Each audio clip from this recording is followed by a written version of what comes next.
Wall Street's main indexes ended lower on Tuesday as investors exercised caution amid strife in the Middle East. The Dow dropped 0.4%, the S&P 500 shed nearly 1%, and the Nasdaq lost 1.5%. Iran on Tuesday launched a salvo of ballistic missiles in retaliation for Israel's campaign against Tehran's Hezbollah allies. Calling the event a human tragedy, Rob Hayworth, senior investment strategist at U.S. Bank Wealth Management, said markets nevertheless still remain more fixated on the Federal Reserve's next move. From the market perspective, interestingly, we were down early in the day before this, and I think investors are really still focused on the Federal Reserve and the soft economic data we got this morning from the Purchasing Managers Survey.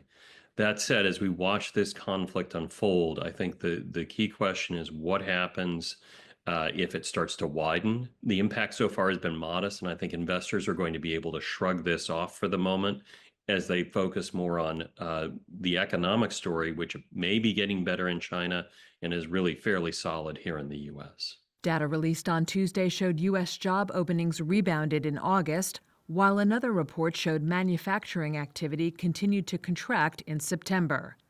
Traders slightly increased odds to just under 40% that the Fed will cut interest rates by another 50 basis points in November, according to CME's FedWatch tool. While markets may be Fed-focused, some stocks reacted to the intensifying conflict in the Middle East. Shares of ExxonMobil rose more than 2% as oil prices jumped on supply concerns. Defense stocks also rose, with Northrop Grumman and Lockheed Martin helping to push the S&P 500 Aerospace and Defense Index to a record high. And airline shares fell, including Delta, which closed down more than 1.5%.